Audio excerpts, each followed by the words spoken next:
On a besoin des autres. Bonjour à tous et bienvenue sur Authentic Life, le podcast sur lequel nous déconstruisons les discours simplistes de la motivation afin d'explorer des vérités beaucoup plus profondes. Et aujourd'hui, nous allons parler d'une idée séduisante mais bien problématique dans le développement personnel. Il s'agit de l'indépendance totale.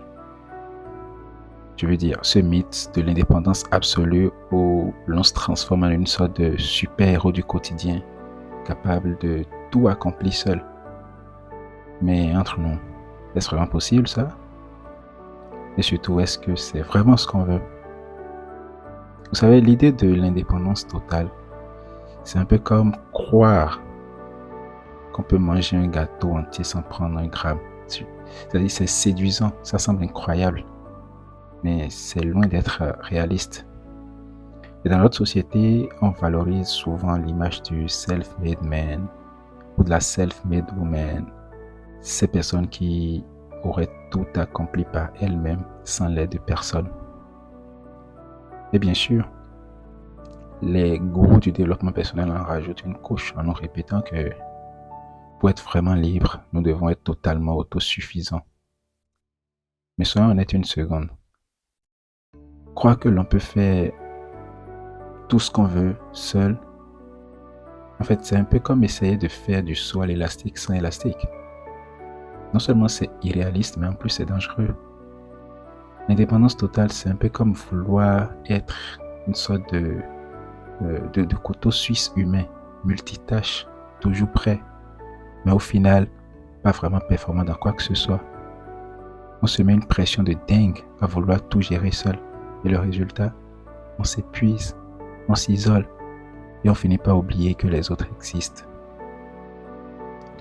Et il y a bien des philosophies qui nous rappellent gentiment que certaines choses échappent à notre contrôle, comme par exemple notre besoin fondamental des autres. Mais attention, cela ne veut pas dire qu'il faut tomber dans la dépendance ou la passivité. Non, le but est de trouver en fait cet équilibre subtil entre l'autonomie et l'interdépendance. Et vous savez, je ne lutte pas contre un courant, je ne lutte pas contre une manière de faire, mais je parle surtout d'éviter de tomber dans les extrêmes, c'est-à-dire dans la dépendance absolue, ou bien dans le fait de ne pas avoir besoin des autres. Il suffit principalement de surfer en fait sur les idées. Et pour cela, l'interdépendance, moi je trouve que c'est la clé. Encore une fois, je ne parle pas de devenir dépendant ou passif ou attendre que tout tombe du ciel. Non. Il s'agit de comprendre que notre force réside dans notre capacité à nous appuyer sur les autres, tout en prenant la responsabilité de nos choix et de nos actions.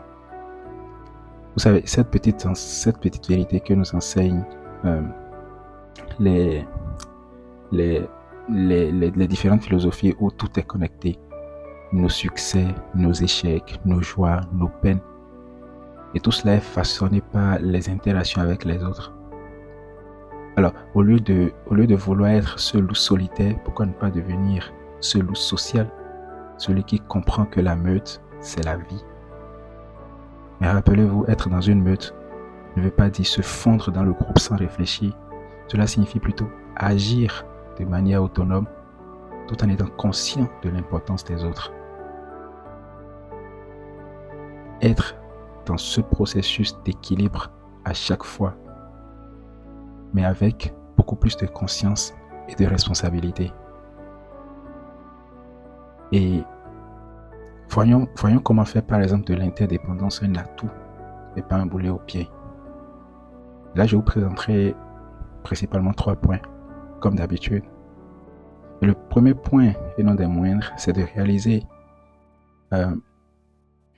que même si nous n'aimons pas être un ninja solitaire, ou plutôt de réaliser que nous avons besoin des autres.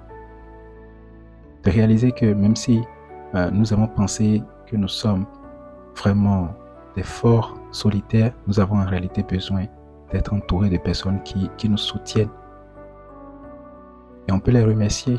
Un merci peut faire des merveilles pour eux comme pour nous. Le deuxième point, c'est d'apprendre à demander de l'aide. Eh ben non, ça ne fait pas de nous des faibles. Au contraire, c'est un signe d'intelligence plutôt.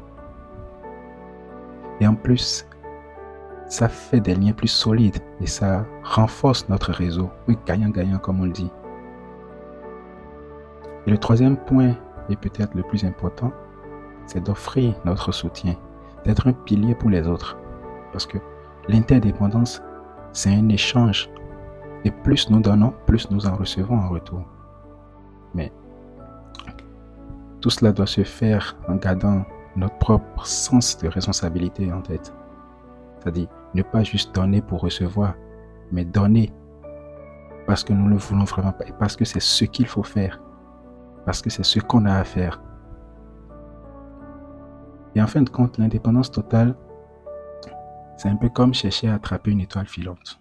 En théorie, c'est joli, mais complètement inaccessible en pratique. Du coup, accepter notre interdépendance, c'est embrasser une vérité plus profonde et plus enrichissante. Tout en restant responsable de nos choix, on devient plus fort, plus résilient, plus humain. Et, messieurs, dames, si ce genre de réflexion vous parle, n'hésitez pas à vous abonner à ce podcast et ensemble, nous allons redéfinir ensemble ce que signifie vraiment être motivé et être authentique. Surfer sur l'équilibre. Et surtout, ce n'est pas être seul contre tous, mais être soi-même en toute responsabilité, tout en se connectant aux autres.